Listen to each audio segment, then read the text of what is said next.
ನಮಸ್ಕಾರ ವೀಕ್ಷಕರೇ, ಇವತ್ತು ಒಂದು 3 ಕಂಪ್ನಿಯ ಅಂದರೆ ಒಳ್ಳೆಯ ಸ್ಟ್ಯಾಂಡರ್ಡ್ ಕಂಪ್ನಿಗಳ ಒಂದು ಅನಾಲಿಸಿಸ್ ಮಾಡೋಣ. ಸೊ ಅದರ ಇಯರ್ ಟು ಇಯರ್ ರಿಸಲ್ಟ್ಸ್ ನೋಡೋಣ. ಸೊ ನೆಕ್ಸ್ಟ್ ಈಗಾಗಲೇ ಆಲ್ರೆಡಿ ನೋಡ್ಬೋದು, ಇದನ್ನು ನೀವು ಒಂದು 6 ವರ್ಷದಲ್ಲಿ 2000% ರಿಟರ್ನ್ ಕೊಟ್ಟಿದೆ. ಸೊ ಒಳ್ಳೆ ರಿಟರ್ನ್ಸ್ ಕೊಟ್ಟಿದೆ. ಮುಂದೆ ಕೂಡ ರಿಟರ್ನ್ಸ್ ಕೊಡುತ್ತಾ, ಅವ್ರ ಪೊಟೆನ್ಷಿಯಲ್ ಹೇಗಿದೆ ಆ ಕಂಪ್ನಿಗಳದ್ದು ಅದೆಲ್ಲ ಸ್ವಲ್ಪ ಡಿಸ್ಕಸ್ ಮಾಡೋಣ.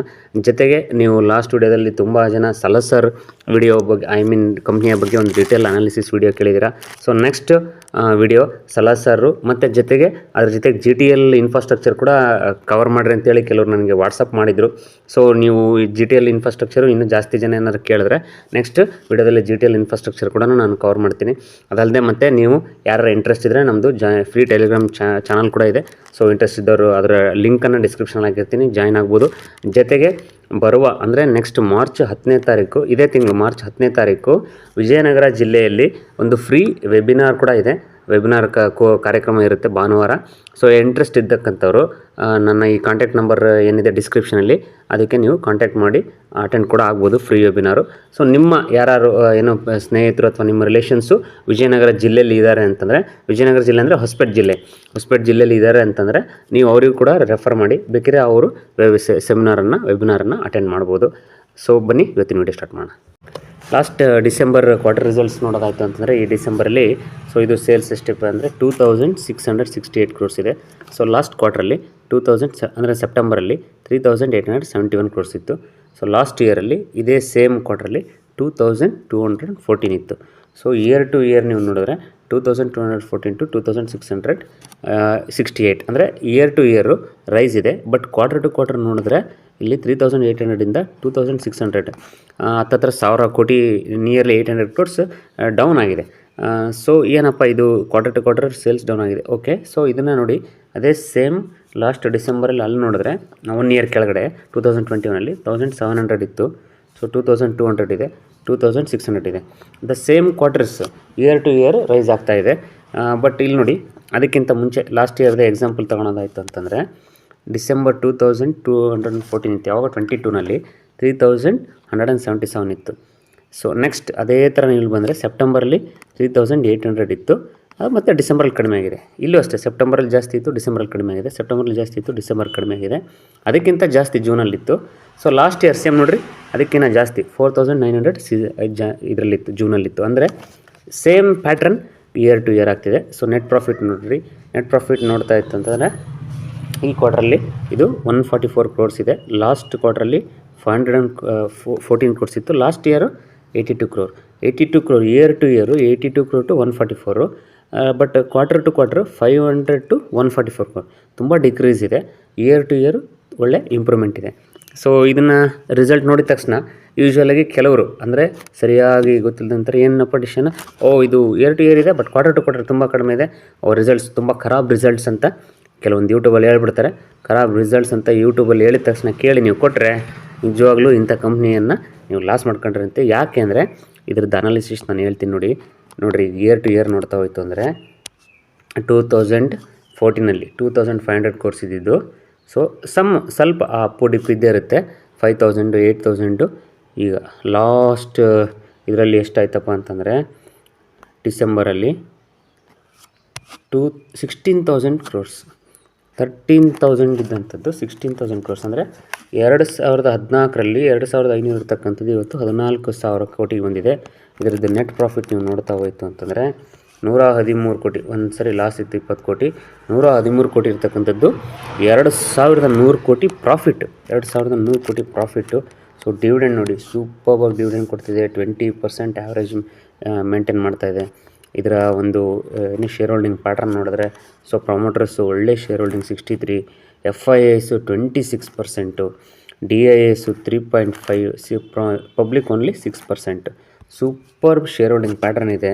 ಸೊ ಈಗ ಇದ್ರದ್ದು ಈ ಕಂಪ್ನಿ ಹೆಸರು ಹೇಳ್ಬಿಟ್ಟು ನಿಮಗೆ ನೀಟಾಗಿ ಅನಾಲಿಸಿಸ್ ಕೊಡ್ತೀನಿ. ಇದು ಕಂಪ್ನಿಯ ನೇಮ್ ಬಂದುಬಿಟ್ಟು Varun beverages limited has been associated with PepsiCo.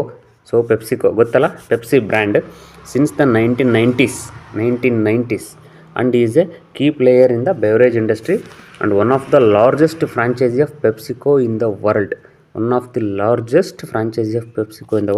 The company produces and distributes a wide range of carbonated soft drinks, non-carbonated drinks, so ಇದು ಗೊತ್ತಿದೆ ನಿಮಗೆ, ಏನು ವರನ್ ಬೆವರೇಜಸ್ ಅಂದರೆ ಪೆಪ್ಸಿಕೋ ಅವರಿಗೆ ಮ್ಯಾನುಫ್ಯಾಕ್ಚರ್ ಮಾಡ್ತಕ್ಕಂಥ ಒಂದು ಫ್ರ್ಯಾಂಚೈಸಿ ಕಂಪ್ನಿ ಇದು.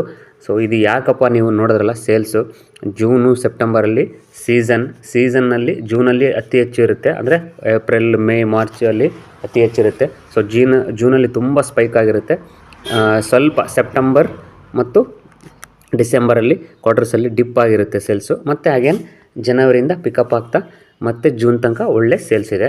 ಸೊ ಅದಕ್ಕೇ ಯಾವುದೇ ಒಂದು ಕ್ವಾರ್ಟರ್ ರಿಸಲ್ಟ್ಸು ಅಥವಾ ಪ್ರತಿಯೊಂದು ಕಂಪ್ನಿನೂ ಒಂದೊಂದು ಡಿಫ್ರೆಂಟ್ ಥರದಲ್ಲಿ ಅನಲೈಸ್ ಮಾಡಬೇಕಾಗುತ್ತೆ. ಒಂದೇ ಥರನೇ ನಾವು ಎಲ್ಲ ಕಂಪ್ನಿಗಳನ್ನು ಒಂದೇ ಥರನೇ ಅನಲೈಸ್ ಮಾಡೋಕ್ಕೂ ಆಗೋಲ್ಲ. ಸೊ ಇದ್ರದ್ದು ಪ್ಯಾಟ್ರನ್ ಆ ಥರ ಇದೆ, ಅಂದರೆ ಇದು ಸೀಸನಲ್ ಬಿಸ್ನೆಸ್ಸು. ಬಟ್ ನೀವು ನೋಡ್ತಾ ಹೋಯ್ತು ಅಂದರೆ ಒಂದು ಬಿಗಿನಿಂಗಿಂದ ಗ್ರೋತ್ ಇದೆ, ಕಂಟಿನ್ಯೂಸ್ ಗ್ರೋತ್ ಇದೆ, ತುಂಬ ಎಕ್ಸ್ಪೆನ್ಷನ್ಸ್ ಆಗ್ತಾಯಿದೆ. ಆಮೇಲೆ ರೀಸೆಂಟಾಗಿ ಒಂದು ಅಮೆರಿಕದಲ್ಲಿ ಒಂದು ಯಾವುದೋ ಒಂದು ನೇಷನಲ್ಲಿ ಕೂಡ ಒಂದು ಹೊಸ ಒಂದು ಪ್ಲ್ಯಾಂಟ್ ಕೂಡ ಇವರು ಪ್ರಾರಂಭ ಮಾಡಿದ್ದಾರೆ ರೀಸೆಂಟಾಗಿ. ಸೊ ಈ ಥರ ಕಂಪ್ನಿಯ ಅಪ್ಡೇಟ್ಸ್ಗಳನ್ನು, ಆರ್ಡರ್ ಬುಕ್ಸನ್ನು ನೀವು ಫಾಲೋ ಮಾಡ್ತಾ ಇರಬೇಕು. ಇಂಥ ಒಳ್ಳೆಯ ಕಂಪ್ನಿಗಳಲ್ಲಿ ಯಾವುದೇ ಕಾರಣಕ್ಕೂ ನೀವು ಎಂಟ್ರಿ ಇದ್ದಂಥವ್ರು, ಈಗ ಫಾರ್ ಎಕ್ಸಾಂಪಲ್ ಇದನ್ನು ನಾವು ಲಾಸ್ಟ್ ಇಯರಲ್ಲೇ ಕವರ್ ಮಾಡಿದ್ವಿ, ಆವಾಗ ಅರೌಂಡ್ 500-550 ಇದೆ. ಈಗಲೂ ಕೂಡ ನನಗೆ ನೆನಪಿದೆ, ರೀಸೆಂಟಾಗಿ ಒಂದು ಮಂತ್ ಕೆಳಗಡೆ ಕೂಡ ಒಂದು 3-4 ಜನ ನನಗೆ ಮೆಸೇಜ್ ಕೂಡ ಮಾಡಿದರು, ವರನ್ ಬೆವರೇಜಸ್ಸಲ್ಲೂ ಒಳ್ಳೆ ಪ್ರಾಫಿಟಲ್ಲಿದ್ದೀವಿ ಸರ್, ಹೋಲ್ಡ್ ಮಾಡಿದ್ದೀವಿ ನಾವು ಅಂತ ಹೇಳಿದರು. ಖಂಡಿತವಾಗ್ಲೂ ಈ ಥರ ಒಂದು ಸ್ಟಾಕಲ್ಲಿ ನೀವೆಲ್ಲೋ ಆ ಥರ 500-550 ಎಂಟ್ರಿ ಆದಂಥವ್ರು ಆರಾಮಾಗಿ ಹೋಲ್ಡ್ ಮಾಡಿ. ಯಾಕಂದರೆ ಈಗ ಆಲ್ರೆಡಿ ನನಗನ್ಸುತ್ತೆ ನೀವು ಆಲ್ರೆಡಿ 1:3 ಬೋನಸ್ ಕೂಡ ತಗೊಂಡಿದ್ದೀರಾ. ಮುಂದೆ ಕೂಡ ಈ ಥರ ಬೋನಸ್ಸು ಸ್ಪ್ಲಿಟ್ಟು ಸಾಧ್ಯತೆ ಎಲ್ಲ ಇರುತ್ತೆ. ಸೊ ಫೇಸ್ ವ್ಯಾಲ್ಯೂ ನೋಡಿದ್ರೆ ಫೇಸ್ ವ್ಯಾಲ್ಯೂ ಇಟ್ಸ್ 5 ಇದೆ, ಸ್ಪ್ಲಿಟ್ ಆಗೋ ಸಾಧ್ಯತೆ ಕೂಡ ಇರುತ್ತೆ. ಹಾಗಾಗಿ ಇಂಥ ಒಳ್ಳೆಯ ಕಂಪ್ನಿಗಳಲ್ಲಿದ್ದರೆ ಖಂಡಿತವಾಗಿ ಹೋಲ್ಡ್ ಮಾಡಿ. ಸೊ ನೀವೇನಾದರೂ ಹೊಸದಾಗಿ ಈ ಥರ ಕಂಪ್ನಿನಲ್ಲಿ ಎಂಟ್ರಿ ಆಗಬೇಕು ಅಂತಿದ್ರೆ ವರನ್ ಬೆವರೇಜಸ್ಸನ್ನು ನೀವು ರ್ಯಾಡರ್ ಇಟ್ಕೊಳ್ಳಿ, ಚೆನ್ನಾಗಿ ಸ್ಟಡಿ ಮಾಡಿ. ಸೊ ಹೈ ಇದ್ದರೆ ವೆಯ್ಟ್ ಮಾಡಿ, ಕರೆಕ್ಷನ್ ಆದಂತಾಗ ಎಂಟ್ರಿ ಮಾಡೋಂಗೆ ನೀವು ಯೋಚನೆ ಮಾಡ್ಬೋದು. So let's move to the next company. ಎರಡನೇ ಕಂಪ್ನಿಯ ಡಿಸೆಂಬರ್ ಕ್ವಾರ್ಟರ್ ರಿಸಲ್ಟ್ಸ್ ನೋಡ್ತಾ ಇದ್ದರೆ ಈ ಕ್ವಾರ್ಟರಲ್ಲಿ 35,299 crores ಇದೆ ಸೇಲ್ಸು. ಸೊ ಲಾಸ್ಟ್ ಕ್ವಾರ್ಟರಲ್ಲಿ 34,436 ಇತ್ತು. ಸೊ ಇದೇ ಸೇಮ್ ಲಾಸ್ಟ್ ಇಯರಲ್ಲಿ 30,000 ಇತ್ತು. So 30,000 to 35,000 and 34,000 to 35,299. So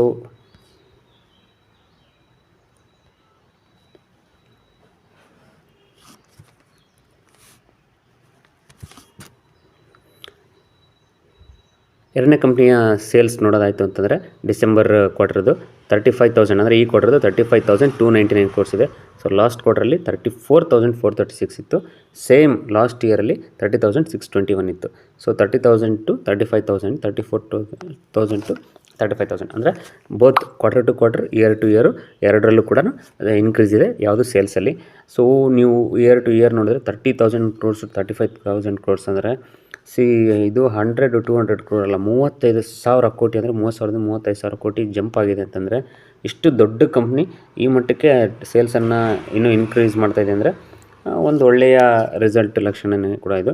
so net profit ನೋಡಿರಿ 2,994 ಇತ್ತು ಲಾಸ್ಟ್ ಇಯರ್ ಡಿಸೆಂಬರ್ ಕ್ವಾರ್ಟ್ರು. ಈ ಕ್ವಾರ್ಟ್ರಲ್ಲಿ 2,977, ಲಾಸ್ಟ್ ಕ್ವಾರ್ಟ್ರಲ್ಲಿ 2,484ಕ್ಕಿಂತ ಇನ್ಕ್ರೀಸ್ ಆಗಿದೆ.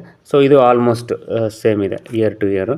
ಸೊ ಇಷ್ಟು ಮೇಂಟೈನ್ ಮಾಡ್ತಿದ್ದಾರಲ್ಲ, ಇಷ್ಟು ದೊಡ್ಡ ಕಂಪ್ನಿ net profit, sales growth, net ಪ್ರಾಫಿಟನ್ನು ಮೇಂಟೈನ್ ಮಾಡೋಂಥದ್ದೇ ಒಂದು ದೊಡ್ಡ ವಿಷಯ. ಸೊ ಇದು ಮೇಲ್ನೋಟಕ್ಕೆ ತುಂಬ ಒಳ್ಳೆಯ ರಿಸಲ್ಟ್ ಥರ ಕಾಣಿಸ್ತಾ ಇದೆ.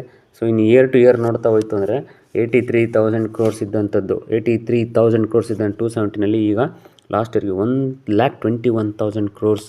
ಸೊ ನೆಟ್ ಪ್ರಾಫಿಟ್ ನೀವು ನೋಡ್ತಾ ಹೋಯ್ತು ಅಂತಂದರೆ ಸೊ 4,000 crores ಇದ್ದಂಥದ್ದು ಈಗ 12,000 crores ಬಂದಿದೆ ನೆಟ್ ಪ್ರಾಫಿಟ್ಟು. ಸೂಪರ್ ಡಿವಿಡೆಂಡ್ ಕೂಡ ಕೊಡ್ತಾಯಿದೆ ಈ company. So maintain about 20% average ನೀವು ತೆಗಿಬೋದು. ಸೊ ಇನ್ನು ಶೇರ್ ಹೋಲ್ಡಿಂಗ್ ಪ್ಯಾಟರ್ನ್ ನೋಡ್ತಾ ಹೋಗುತ್ತೆ ಅಂದರೆ 19.33 ಪ್ರಮೋಟರ್ಸ್ ಇದ್ದಾರೆ. ಪ್ರಮೋಟರ್ಸ್ ಕಡಿಮೆ ಇದ್ದಾರೆ, ಬಟ್ ತುಂಬ ದೊಡ್ಡ ಕಂಪ್ನಿ ಆಗಿರೋದ್ರಿಂದ ಸೊ ಇದು ಗ್ರೋತ್ ಮಾಡ್ತಾ ಎಕ್ಸ್ಪೆನ್ಷನ್ ಮಾಡ್ತಾ ಸೊ ಪ್ರಮೋಟರ್ಸ್ ಯೂಶ್ವಲ್ ಆಗಿ ಸೆಲ್ ಆಫ್ ಮಾಡಿರ್ತಾರೆ. But nothing to worry. So 40% FIIs, 26% DIS, 0.7% government, 9.7% public ಇದ್ದಾರೆ. ಸೊ ಒಳ್ಳೆ ಶೇರ್ ಹೋಲ್ಡಿಂಗ್ ಪ್ಯಾಟ್ರನ್ ಕೂಡ ಇದು. ಸೊ ಇದು ಕಂಪ್ನಿಯ ನೇಮ್ ಬಂದ್ಬಿಟ್ಟು ಮಹೀಂದ್ರಾ ಆ್ಯಂಡ್ ಮಹೀಂದ್ರಾ ಲಿಮಿಟೆಡ್ ಅಂತೇಳಿ. So M&M is one of the most diversified automobile company in India with presence across 2-wheelers, 3-wheelers, PV, CVS, tractors and earth movers. So Mahindra and Mahindra ನಿಮಗೆ ಅದ್ರ ಬಗ್ಗೆ explain ಮಾಡೋಂಥದ್ದು ಯಾರಿಗೂ ಬೇಕಾಗಿಲ್ಲ. It has presence across 22 industries, 100+ countries and operates 150+ entities. So ಇದ್ರ ಬಗ್ಗೆ ಕಂಪ್ನಿಯ ಬಗ್ಗೆ ಏನು ಜಾಸ್ತಿ ರಿಸರ್ಚ್ ಮಾಡೋ ಕೂಡ ಅವಶ್ಯಕತೆ ಇಲ್ಲ. ಯಾಕಂದರೆ ಮಹೀಂದ್ರಾ ಆ್ಯಂಡ್ ಮಹೀಂದ್ರಾ ಅಂತ ದೊಡ್ಡ ಕಂಪ್ನಿ ದೊಡ್ಡ ಮಟ್ಟಿಗೆ ಎಸ್ಟಾಬ್ಲಿಷ್ ಆಗಿದೆ, ಎಕ್ಸ್ಪೆನ್ಷನ್ಸ್ ನಡೀತಾ ಇದ್ದಾವೆ. ಮತ್ತು ಅವರು ಲೇಟೆಸ್ಟ್ ನೀವೇನೇ ಹೊಸ ಆವಿಷ್ಕಾರ, ಟೆಕ್ನಾಲಜಿ ಬಂದರೂ ಕೂಡ ಅದನ್ನು ಅಳವಡಿಸ್ಕೊಳ್ಳೋಂಥ ಕೆಪಾಸಿಟಿ ಇರತಕ್ಕಂಥ ಕಂಪ್ನಿ ಅದು ಮಹೀಂದ್ರಾ ಆ್ಯಂಡ್ ಮಹೀಂದ್ರಾ. ಈಗ ಆಲ್ರೆಡಿ ನಾವು ಇದನ್ನೆಲ್ಲ ಲಾಸ್ಟ್ ಇಯರ್ 900, 850 ರೇಂಜಲ್ಲಿ 1000 ಕೂಡ ಕರೆಕ್ಷನ್ ಆಗುತ್ತೇನೋ ಯಾಕಂದರೆ ತುಂಬ ದೊಡ್ಡ ಮಟ್ಟದ ಡ್ರಾಪ್ ಆಗ್ತಾಯಿತ್ತು ಮಾರ್ಕೆಟು. ಬಟ್ ಇದು ನೀವು ಅಬ್ಸರ್ವ್ ಮಾಡಿರಿ, ಲಾಸ್ಟ್ ಇಯರ್ ಕೂಡ ಅಷ್ಟು ಕರೆಕ್ಷನ್ ಆಗಲಿಲ್ಲ. ಎಷ್ಟೋ ಜನ ಇದರಲ್ಲಿ ಕರೆಕ್ಷನ್ ಆದರೆ ಎಂಟ್ರಿ ಆಗ್ಬೇಕಂತ ಕಾಯ್ತಾನೆ ಇದು ಸ್ಟಾಕ್ ಮುಂದೆ ಹೋಗ್ಬಿಡ್ತು. ಸೊ ಈಗ ಅರೌಂಡ್ 1900, 800 ಅರೌಂಡಲ್ಲಿ ಟ್ರೇಡ್ ಮಾಡ್ತಾಯಿದೆ. ಸೊ ನಾವು ಲಾಸ್ಟ್ ಇಯರಲ್ಲಿ 800 ರುಪೀಸ್ ಇದ್ದಾಗಿಂದನೂ ಕವರ್ ಮಾಡಿದ್ವಿ. ಮಹೀಂದ್ರಾ ಆ್ಯಂಡ್ ಮಹೀಂದ್ರಾ ಒಳ್ಳೆಯ ಕಂಪ್ನಿ. ಈಗ ಆಲ್ರೆಡಿ ಸ್ಟಾಕು ಇದರಲ್ಲಿ ಎಂಟ್ರಿ ಇರ್ತಕ್ಕಂಥವ್ರು ಸೊ ಹೋಲ್ಡ್ ಮಾಡ್ಬೋದು. ಮತ್ತು ಹೊಸದಾಗಿ ಎಂಟ್ರಿ ಆಗ್ತಕ್ಕಂಥವ್ರು ನೀವು ಇದನ್ನು ನೀಟಾಗಿ ರಿಸರ್ಚ್ ಮಾಡಿ ಮಹೀಂದ್ರಾ ಆ್ಯಂಡ್ ಕಂಪ್ನಿ ಮೇಲೆ ಸ್ಟಡಿ ಮಾಡಿ. ಸೊ ಆಮೇಲೆ ನೀವು ಡಿಸಿಷನ್ಸನ್ನು ತೊಗೊಳ್ಳಿ. ಬನ್ನಿ ನೆಕ್ಸ್ಟ್ ಕಂಪ್ನಿ ನೋಡೋಣ. ಕಂಪ್ನಿ ಈ ವಿಡಿಯೋ ಲಾಸ್ಟ್ ಕಂಪ್ನಿ. ಸೊ ಈಗ ಆಲ್ರೆಡಿ ಈ ವಿಡಿಯೋ ತುಂಬ ಲೆಂತಿ ಆಗಿದೆ ಅನಿಸುತ್ತೆ.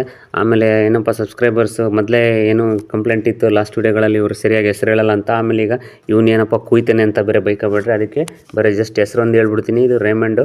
So Raymond limited incorporated 1925 diverse group with interest in textile and apparel sectors. So Raymond ಬಗ್ಗೆ ಜಾಸ್ತಿ ಹೇಳೋಂಥದ್ದು ಬೇಕಾಗಿಲ್ಲ, ಯಾಕಂದರೆ ಅಷ್ಟು ಫೇಮಸ್ ಕಂಪ್ನಿ ನಿಮಗೆಲ್ಲರಿಗೂ ಗೊತ್ತಿದೆ.